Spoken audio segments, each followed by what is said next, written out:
Selamat pagi, salam dalam kasih Kristus. Saudara-saudara, warta lisan yang perlu kami sampaikan sebagai berikut. 1. Ibadat minggu ini dipimpin oleh Pendeta Priscilla Agustina. 2. Penerimaan anggota. Puji syukur setelah kami wartakan 3 minggu berturut-turut dan tidak ada surat keberatan sah yang masuk, Saudara Stefanus Rudi Budiono hari ini akan mengikuti penerimaan anggota GKI Tegal yang dilayankan oleh Pendeta Priscilla Agustina. 3. Persidangan Majelis Jemaat. Persidangan ke-12 Majelis Jemaat GKI Tegal diadakan 10 September 2021 dengan agenda usulan nama bakal calon nama penatua baru. Mohon dukungan doa Anda. Demikian warta lisan ini. Selamat memasuki ibadat.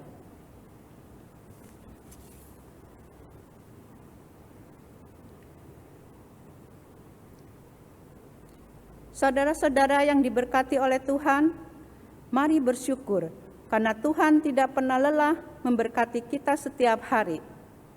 Kami tidak lelah untuk berterima kasih kepadanya. Mari bersyukur untuk kebaikan Tuhan. Sungguh Tuhan baik kepada kami. Mari beribadat kepadanya dengan rendah hati. Kami siap beribadat dengan penuh syukur.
Ibadat minggu ini berlangsung karena pertolongan kita datang dari Tuhan yang menjadikan langit dan bumi.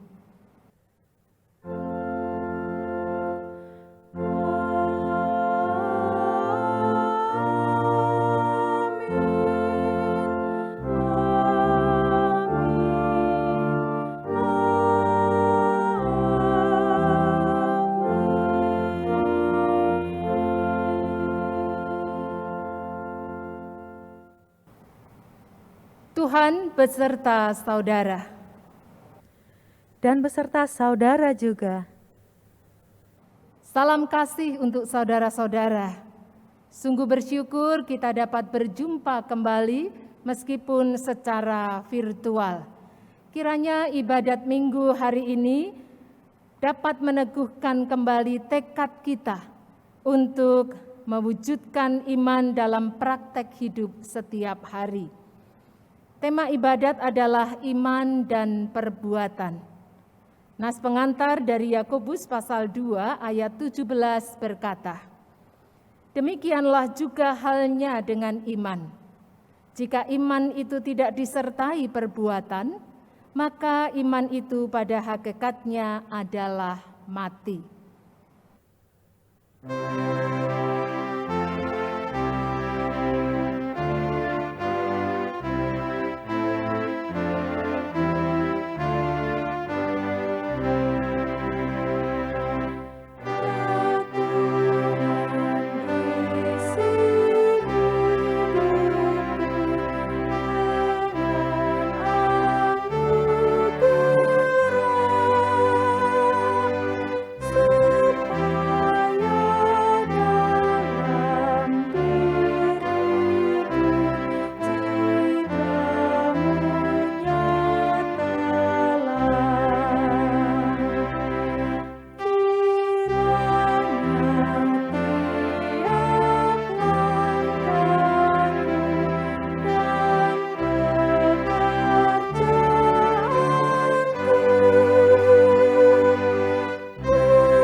kita bersama-sama datang kepada Tuhan mengakui dosa-dosa kita.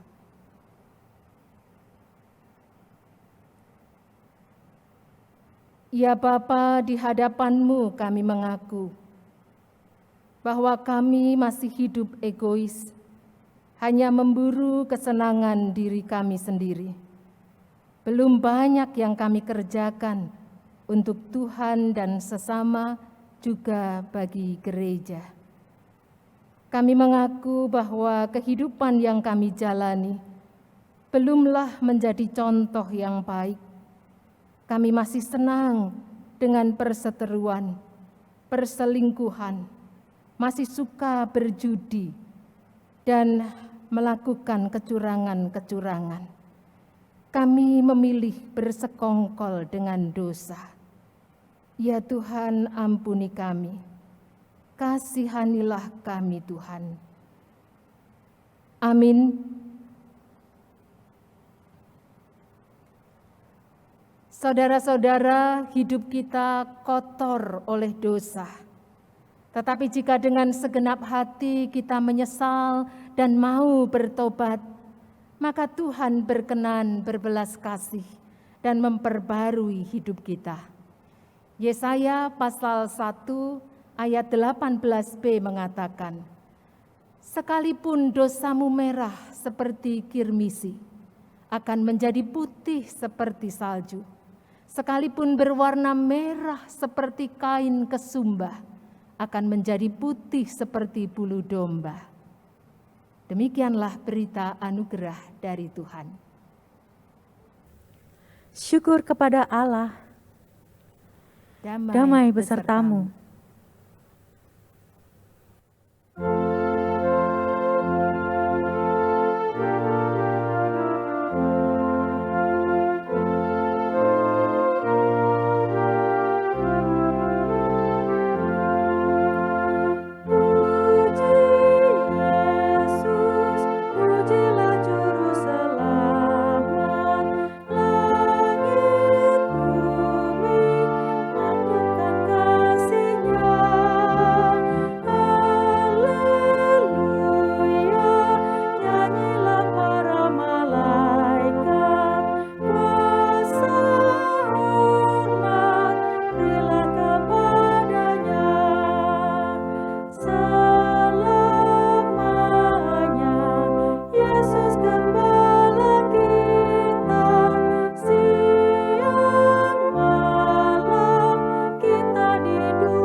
Kita kembali datang kepada Tuhan menaikkan doa untuk pelayanan firman.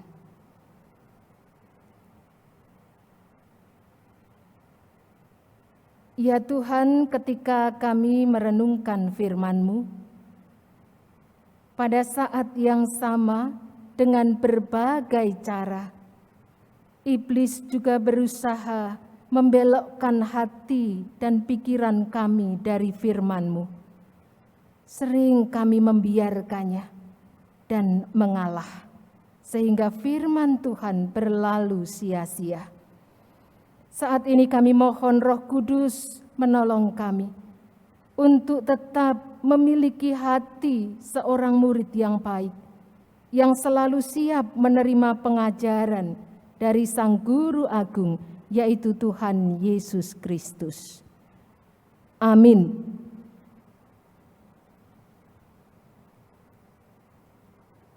Saudara-saudara, pembacaan Alkitab diambil dari Injil Markus pasal 7 ayat 24 sampai dengan 30.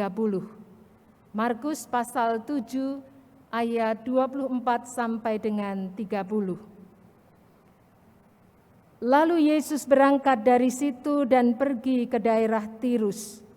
Ia masuk ke sebuah rumah dan tidak mau bahwa ada orang yang mengetahuinya. Tapi kedatangannya tidak dapat dirahasiakan.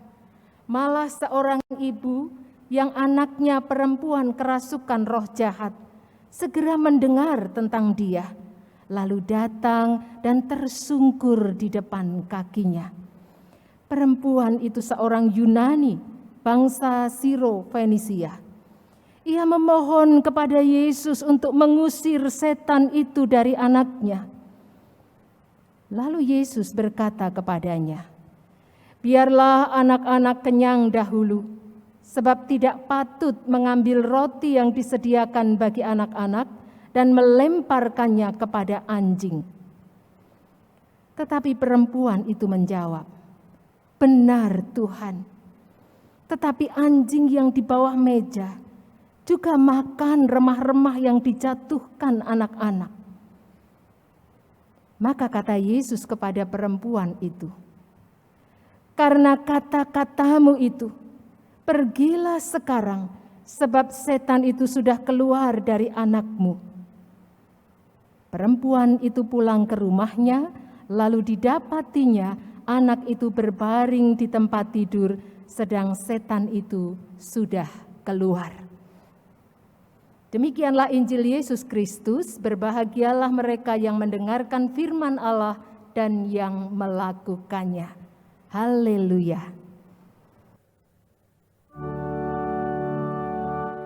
Haleluya,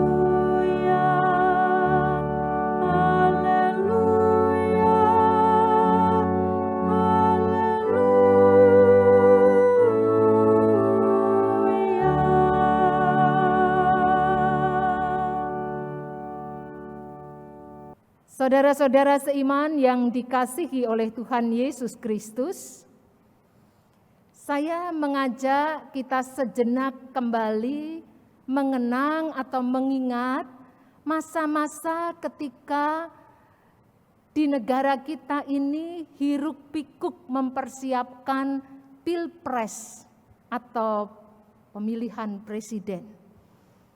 Tentu ada kandidat-kandidat calon untuk posisi tersebut. Lalu apa yang biasanya dilakukan oleh para kandidat ini? Kita semua bisa mengikuti lewat siaran berita di televisi, melalui spanduk baliho yang dipasang, dan lain-lain. Nah, saudara-saudara, pada umumnya mereka semua berusaha untuk menuangkan apa yang ada di pikirannya, apa yang menjadi pandangan hidupnya, seperti apa komitmennya dan sebagainya. Pokoknya semua yang baik di dalam dirinya. Biasanya melalui apa yang bisa dilihat dan dirasakan langsung oleh masyarakat. Mereka melengkapinya dengan serangkaian aksi konkret, action untuk mewujudkan apa yang ada, apa yang menjadi buah pemikiran mereka. Mereka berusaha menunjukkan betapa mereka memiliki sesuatu yang dibutuhkan oleh rakyat, oleh negeri ini, bahwa mereka mampu untuk mengerjakannya, untuk mewujudkannya dengan baik. Memang saudara-saudara, orang akan lebih menantikan bukti konkret daripada sekedar pemikiran-pemikiran yang jauh di awang-awang atau pernyataan-pernyataan yang kosong. Demikian juga sebenarnya dengan iman atau beriman. Beriman tidak sama dengan sikap pasif. Beriman bukan berdiam diri tanpa berbuat apa-apa, tetapi aktif berpengharapan dan lalu mewujudkannya dalam tindakan nyata. Beriman tidak sama dengan nerimo, hanya menunggu sampai Tuhan memberi apa yang diinginkan atau diharapkannya. Ada yang lalu berkata, sudahlah, diam saja dulu. Tidak usah lakukan apa-apa. Kita nantikan saja. Beriman itu aktif melakukan bagiannya, apa yang menjadi porsinya. Itulah yang juga dilakukan oleh perempuan Sirofenisia. Dia menunjukkan kepada kita sosok orang beriman. Dia tidak pasif. Dia tidak cuma deprok, menanti, menunggu, tetapi ada yang dia lakukan. Meskipun situasi yang dihadapi pada waktu itu sangat sulit, perempuan itu tidak lalu cuma diam dan menyerah. Meskipun pada awalnya dia ditolak, dia sepertinya sudah tidak ada harapan untuk mendapatkan pertolongan, untuk menerima apa yang dia inginkan dan dia harapkan. Tetapi toh dia tetap percaya Tuhan Yesus dapat menolong anak perempuannya. Memang saudara-saudara, posisi perempuan itu tidak menguntungkan untuk kondisi pada waktu itu. Yang pertama, dia seorang perempuan yang dalam sistem masyarakat Yahudi termasuk dalam kelompok yang tidak diperhitungkan. Tidak pantas untuk dipedulikan.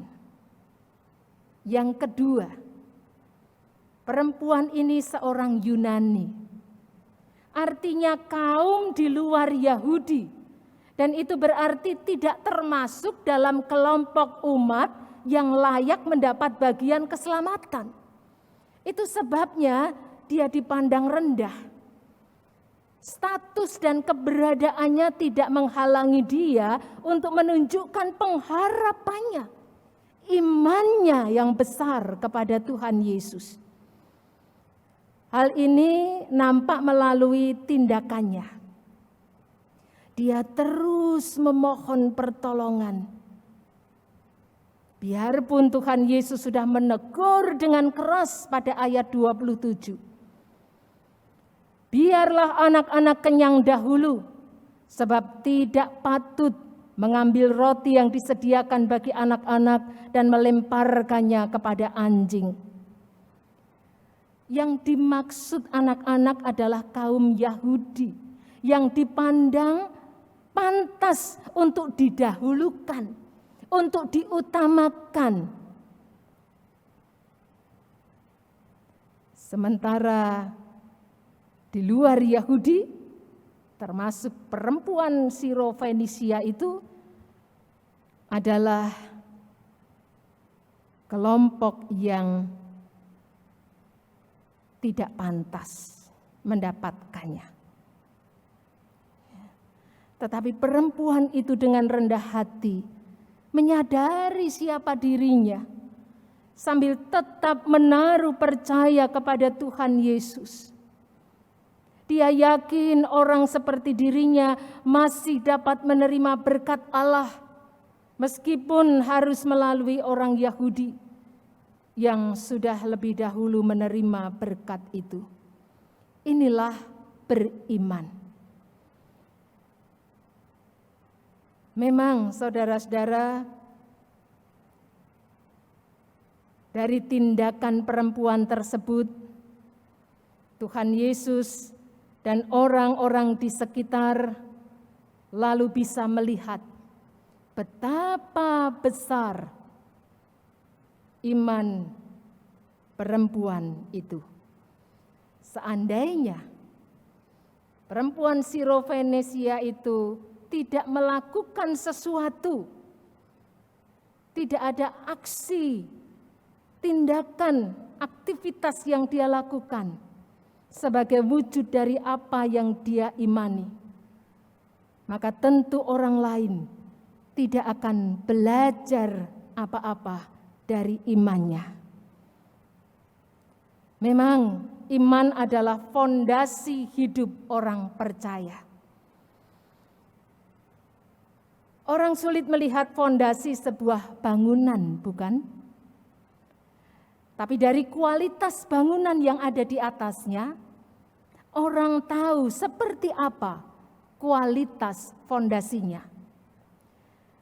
Kalau melihat bangunan rumah yang kokoh, bisa tahan dari goncangan yang kuat, dari banjir bandang yang hebat, orang segera akan mengatakan, fondasinya pasti bagus, kuat. Sebaliknya, kalau ada rumah yang kena goncangan kecil saja lalu roboh, runtuh, tidak bisa bertahan, maka orang akan mengatakan, wah, fondasinya rapuh, tidak kuat, mutunya jelek. Iman pun seperti itu. Kalau iman kokoh kuat, maka itu akan muncul, terekspresikan melalui kehidupan yang dijalani. Dengan kata lain, dari kualitas hidup yang kelihatan, orang akan mengenal penghayatan imannya yang tidak kelihatan. Saudara-saudara, iman dan perbuatan tidak bisa dipisahkan.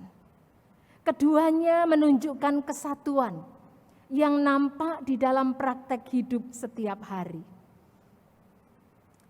Suatu kali seseorang ditanya oleh temannya, "Seperti apa pengenalanmu akan Allah?" Orang tersebut dengan lancar menjawab, "Bagi saya percaya Allah itu Maha Kasih. Menurut saya bisa yakin Tuhan itu Maha Kuasa. Dan saya juga percaya Dia Maha Pengampun." Semua yang dikatakan itu disertai penjelasan panjang dan lebar tentang Allah yang mengasihi dan berkuasa. Tetapi apa yang kedengaran indah ketika diucapkan tidak terwujud, tidak nampak, tidak kelihatan dalam perbuatan-perbuatannya, dalam praktek hidupnya. Yang kelihatan justru berlawanan dengan yang katanya dia imani itu. Kalau Tuhan Allah Maha Kasih, mestinya sebagai pengikut setia, mencontoh kasih-Nya, mempraktekkan dalam hidupnya. Kalau dia memang percaya, mengimani Allah itu Maha Kasih. Kalau percaya Tuhan Allah yang Maha Kuasa, maka itu pun seharusnya kelihatan.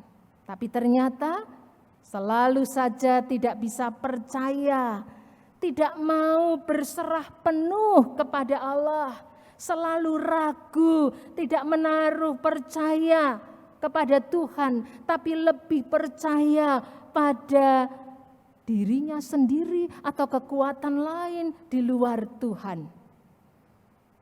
Mengimani Allah itu Maha Pengampun.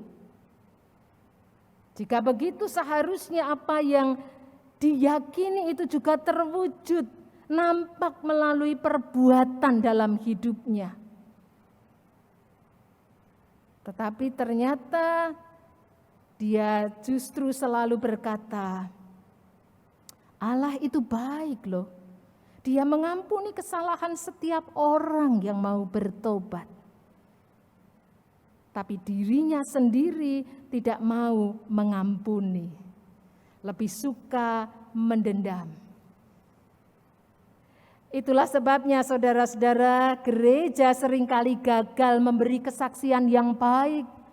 Tidak bisa menjadi berkat karena setiap pribadi yang ada di dalamnya tidak menunjukkan kesatuan antara iman dan perbuatan. Yakobus mengatakan, tidak ada artinya jika iman tidak diwujudkan dalam perbuatan. Akan menjadi kosong, nol besar. Kita semua tahu bilangan berapapun itu kalau dikalikan 0 maka hasilnya pasti 0. Demikian juga saudara-saudara. Pengetahuan kita tentang isi Alkitab sebanyak apapun itu, betapapun tidak terhitung ayat-ayat yang bisa kita hafal di luar kepala. Tapi semua itu kalau dikalikan 0, artinya tidak dilanjutkan dalam perbuatan, maka semuanya kosong.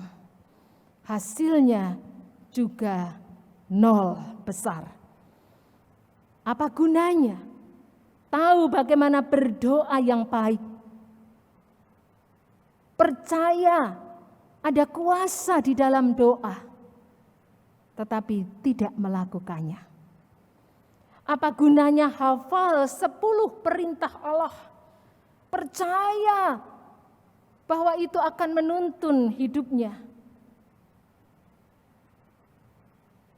Tetapi tidak satu pun yang dilakukan dalam praktek hidupnya. Saudara-saudara, sebanyak apapun yang kita imani, kalau tidak pernah dipraktekkan, maka hasilnya kosong. Begitulah soal iman. Kalau kita hanya beriman tetapi tidak pernah melakukan sesuatu seperti yang kita imani, tidak ada artinya apa-apa. Orang melihat iman yang tidak kelihatan dari perbuatan kita yang kelihatan. Tidak cukup mengimani atau percaya Tuhan itu begini, Tuhan itu begitu. Tapi perlu mempraktekkan apa yang diimani itu di dalam kehidupan. Saudara-saudara seiman yang dikasihi Tuhan, kita dipanggil untuk menjadi pengikut Tuhan Yesus yang memiliki kesatuan iman dan perbuatan. Menjadi pribadi yang memiliki integritas antara iman dan tindakan. Karena dengan begitulah kita dapat menjadi saksi Tuhan yang menghadirkan kebaikan bagi sekitar. Mewujudkan kesatuan iman dan perbuatan itu bukan hal yang mudah. Kita penuh kelemahan. Jadi kita membutuhkan kekuatan ekstra. Dan itu bisa kita dapatkan jika kita tetap berada dekat dengan Tuhan, selalu bersedia bersekutu dengannya dalam doa dan firman-Nya, sehingga iman kita terjaga kuat. Untuk Saudara Stefanus Rudi Budiono yang hari ini mengikuti penerimaan anggota, kiranya juga semakin bertumbuh dalam iman kepada Tuhan Yesus Kristus, bersama dengan saudara-saudara dalam persekutuan umat di GKI Tegal. Tuhan Yesus memberkati. Amin.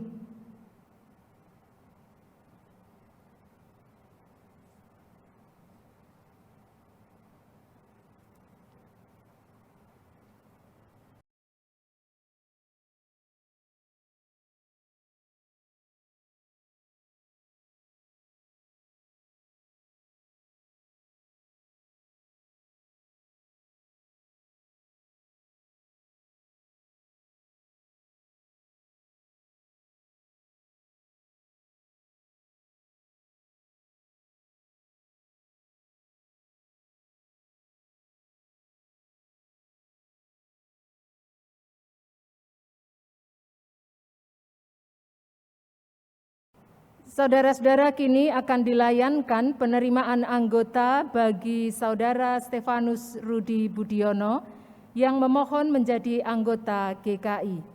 Saudara kita ini berasal dari gereja yang tidak seajaran dengan GKI, yaitu Gereja Katolik Hati Kudus Yesus Tegal. Ia telah memenuhi semua persyaratan yang ditetapkan oleh tata gereja GKI mengenai perpindahan anggota dari gereja lain yang tidak seajaran ke GKI. Ia dari gereja yang tidak seajaran dengan GKI. Namun kita percaya bahwa di dalam iman kepada Yesus Kristus, Kepala Gereja, ia adalah bagian dari gereja yang adalah tubuh Kristus, yang esa, kudus, am, dan rasuli. Kita akan menerima saudara ini menjadi anggota GKI di jemaat ini, sehingga ia akan mengambil bagian secara penuh dalam kehidupan dan pelayanan jemaat kita di sini sebagai anggota tubuh Kristus. Kita naikkan doa syukur. Bapa Surgawi, kami bersyukur Tuhan yang menuntun anak-Mu, Stefanus Rudi Budiono, sehingga dengan mantap hati memutuskan untuk bersama-sama dalam persekutuan umat di GKI Tegal. Kami bersyukur untuk kemurahan-Mu, sehingga hari ini dapat dilaksanakan penerimaan anggota. Kami berdoa di dalam nama Tuhan Yesus Kristus. Amin.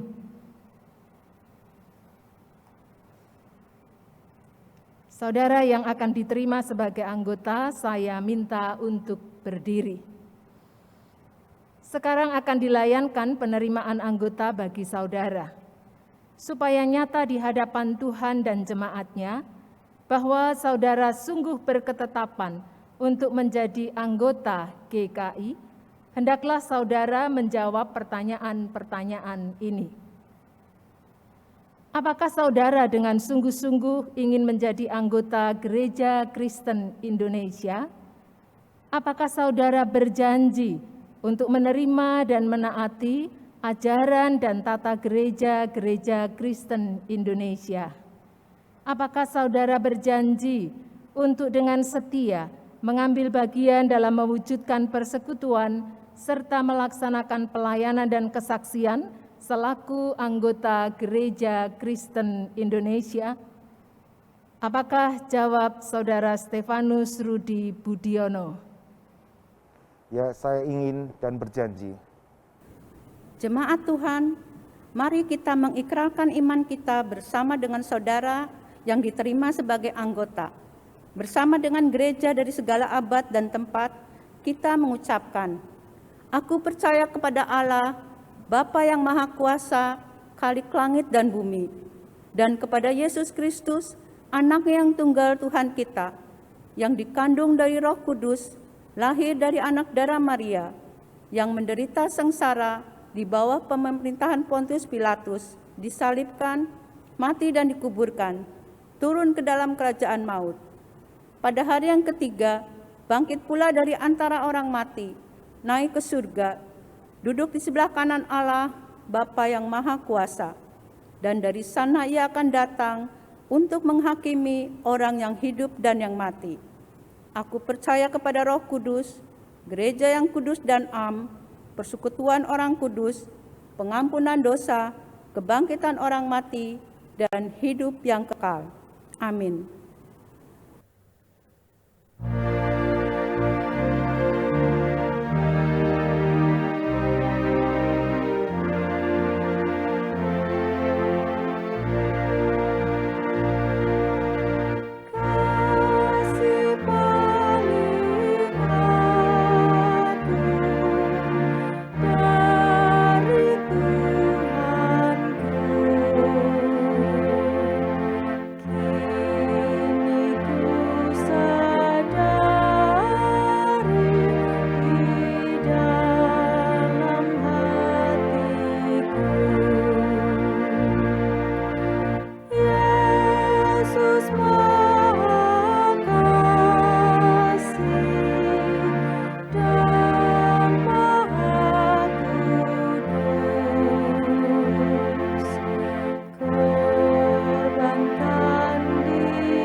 Stefanus Rudi Budiono berdasarkan pengakuan dan penerimaan GKI atas baptisan dan pengakuan percaya saudara di gereja asal saudara, sebagai hamba Tuhan Yesus Kristus, saya menyatakan saudara menjadi anggota Gereja Kristen Indonesia dalam nama Bapa, Anak, dan Roh Kudus.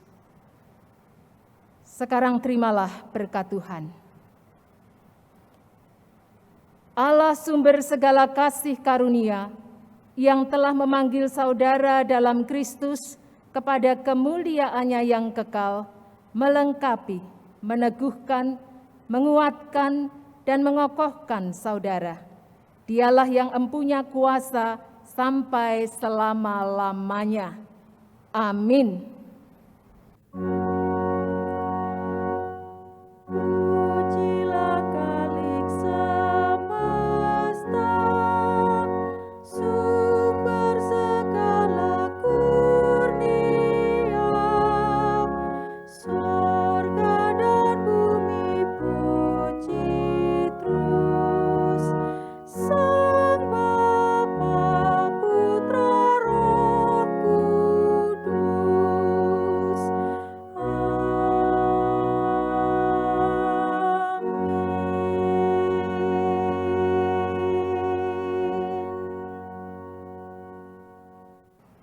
Saudara Stefanus Rudi Budiono, kami bersukacita karena saudara telah menjadi anggota Gereja Kristen Indonesia. Berusahalah untuk bertumbuh dalam iman dan melaksanakan pelayanan serta kesaksian. Sekarang silakan Saudara Stefanus Rudi Budiono menghadap ke arah jemaat. Jemaat Tuhan yang berbahagia, terimalah saudara ini sebagai sesama anggota tubuh Kristus dan pewaris kerajaan Allah dengan penuh kasih sayang. Saling merawatlah, saling memeliharalah, dan saling menegurlah, supaya dalam kesatuan jemaat karya Allah nampak nyata. Dengan sukacita dan syukur kepada Tuhan, kami menyambut saudara untuk bersama dengan kami bersekutu serta bersaksi dan melayani bagi Kristus, karena kita satu tubuh dalam Dia. Sekarang silakan Saudara Stefanus Rudi Budiono untuk mengambil piagam penerimaan anggota dan kenang-kenangan.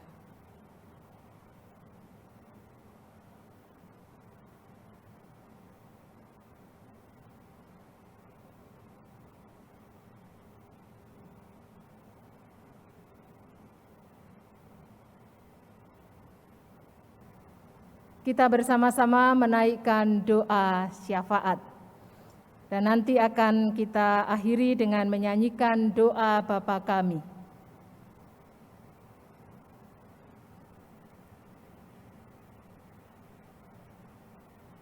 Bapa di dalam surga, kami mengucap syukur hari ini di dalam ibadat minggu telah dilaksanakan penerimaan anggota atas diri Saudara Stefanus Rudi Budiono. Kiranya Tuhan yang terus memperlengkapi anak-Mu untuk bertumbuh di dalam iman percaya kepadamu, setia sampai akhir seperti yang Tuhan kehendaki.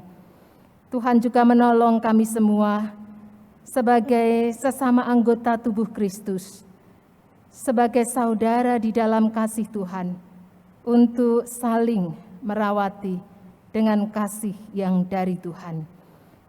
Kami juga bersyukur untuk proses kependetaan bagi Penatua Iwan Kurniawan, sehingga pada tanggal 25 Oktober 2021 akan dilaksanakan penabisan pendeta atas dirinya.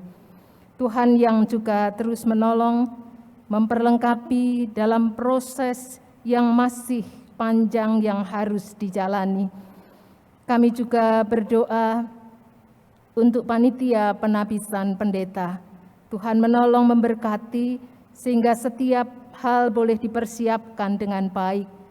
Kami juga berdoa untuk pemerintah dalam usaha-usaha yang dilakukan di tengah-tengah pandemi ini. Untuk program vaksinasi, kiranya Tuhan juga menolong supaya setiap orang yang menjadi bagian dari rakyat Indonesia ini boleh mendapatkannya, sehingga semua itu menolong dalam proses kami bersama-sama menghadapi pandemi ini. Bapak, kami juga berdoa untuk para dokter, para tenaga kesehatan dalam setiap upaya dan segala kegiatan yang dilakukan. Kiranya Tuhan memberi topangan, menguatkan, memberikan kesehatan yang baik. Kami juga berdoa ya Bapa untuk mereka yang tidak punya pilihan sehingga harus tetap bekerja di luar rumah. Kami berdoa untuk mereka yang masih sakit, untuk mereka yang menjalani isolasi. Semuanya boleh ada di dalam penyertaan Tuhan, sehingga di tengah-tengah berbagai macam kesulitan yang dihadapi, boleh tetap berpengharapan, percaya pada pertolongan Tuhan.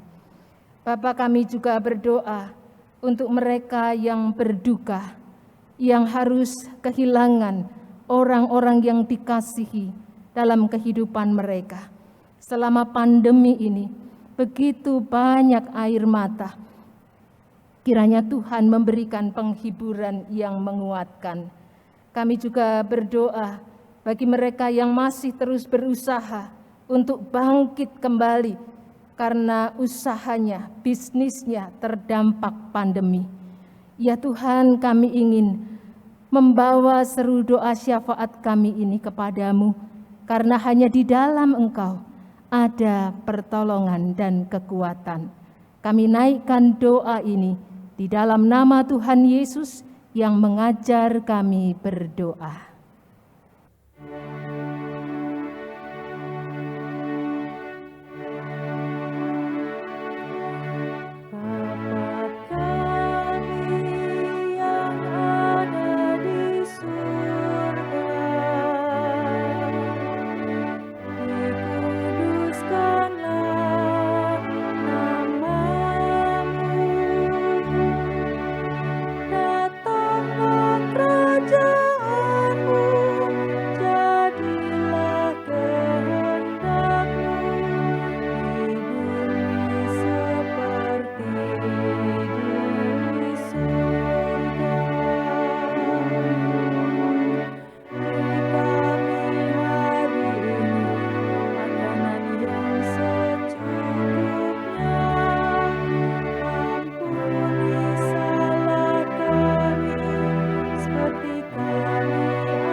Saudara-saudara, dalam keterbatasan karena belum dapat beribadat di gedung gereja, kita tetap bersyukur karena masih mendapat kesempatan untuk memberikan persembahan seperti kolekte bulanan, persepuluhan, ucapan syukur, dan lain-lain dengan mentransfer ke rekening Gereja Kristen Indonesia Tegal, BCA 0476399 399.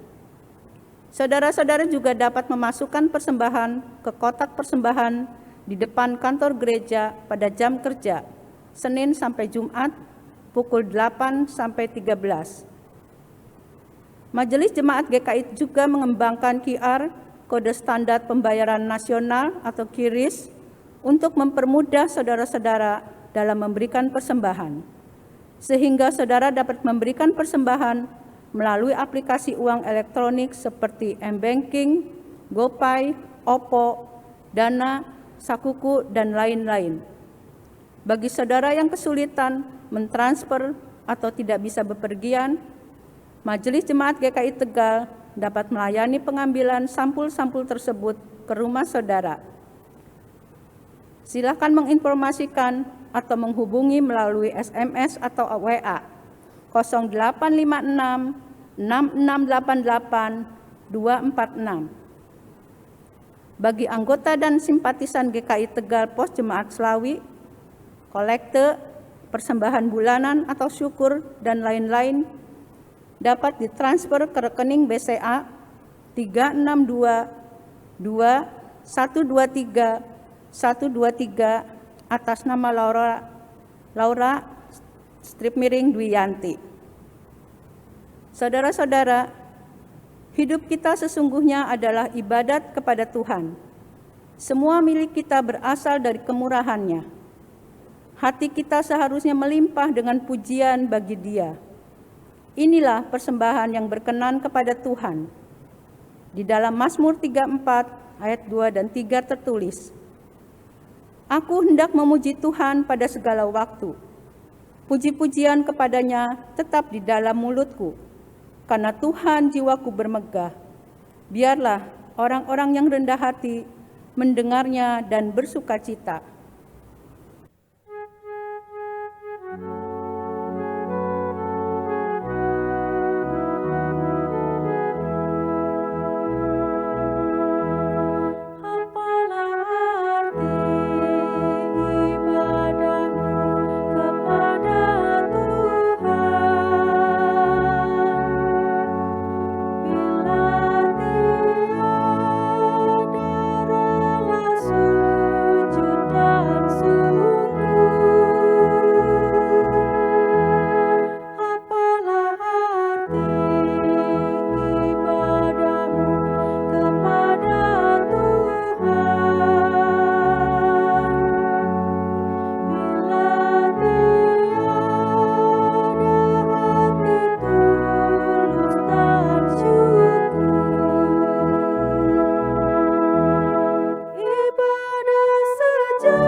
Allah Bapa kami yang ada di dalam kerajaan surga, kami mengucapkan puji syukur dan terima kasih ya Tuhan.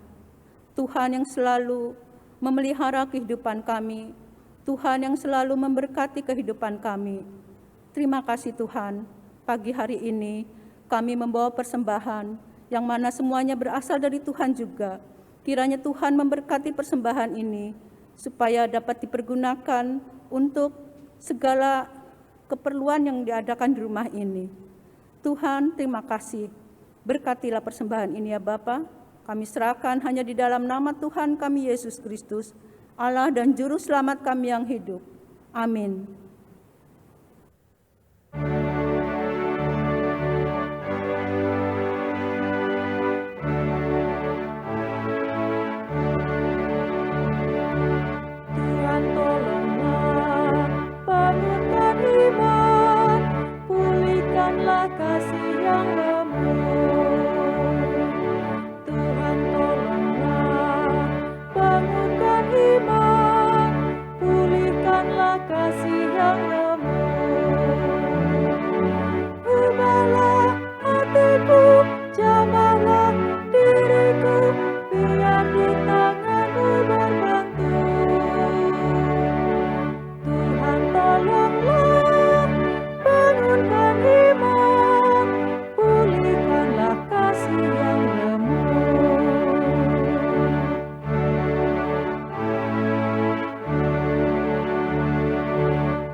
Saudaraku, wujudkanlah imanmu dalam perbuatanmu setiap hari. Hiduplah dalam damai sejahtera untuk melayani Tuhan dan sesama. syukur kepada Allah. Terimalah berkat-Nya. Tuhan memberkati engkau dan melindungi engkau. Tuhan menyinari engkau dengan wajah-Nya dan memberi engkau kasih karunia. Tuhan menghadapkan wajah-Nya kepadamu dan memberi engkau damai sejahtera.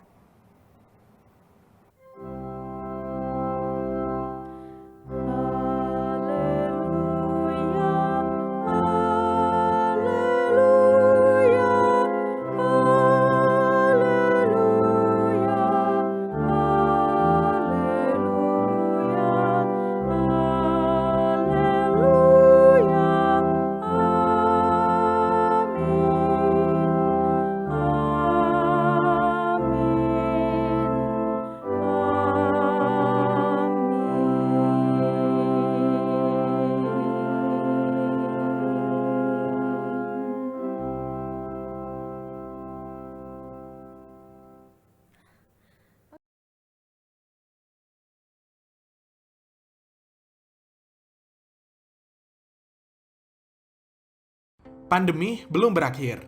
Angka pasien COVID-19 yang masih terus bertambah hanya bisa diatasi dengan 6M dan dimulai dari diri sendiri. Yuk, simak lagi 6M senjata paling ampuh untuk lawan COVID-19. Yang pertama, menggunakan masker dengan benar. Meskipun sudah divaksin, kita tetap harus menggunakan masker secara benar. Pemerintah sekarang menganjurkan untuk menggunakan 2 masker sebagai pelindung. Yang kedua, mencuci tangan dengan sabun. Hanya 20 detik, nggak lama kok. Cuci tangan dengan sabun ya.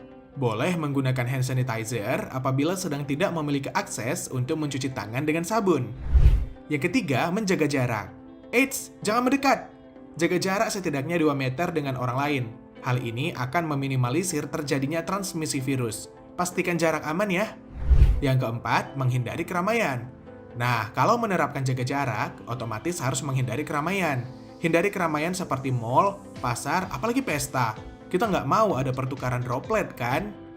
Yang kelima, menghindari makan bersama. Wah, ini nih. Kalau makan, pasti copot masker dong.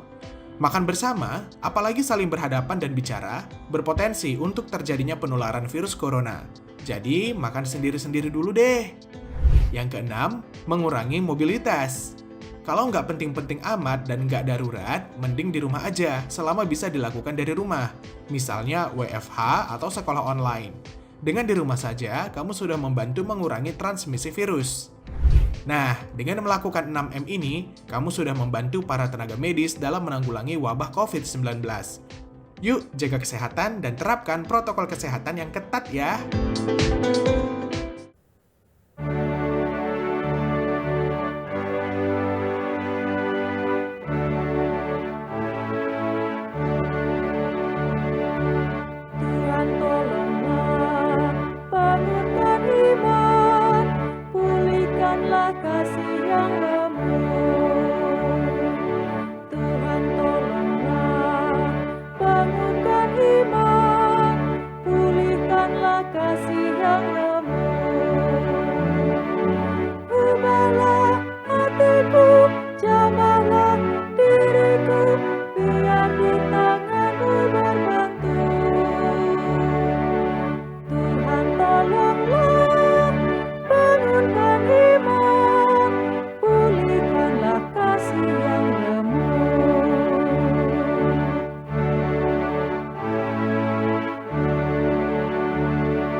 Akan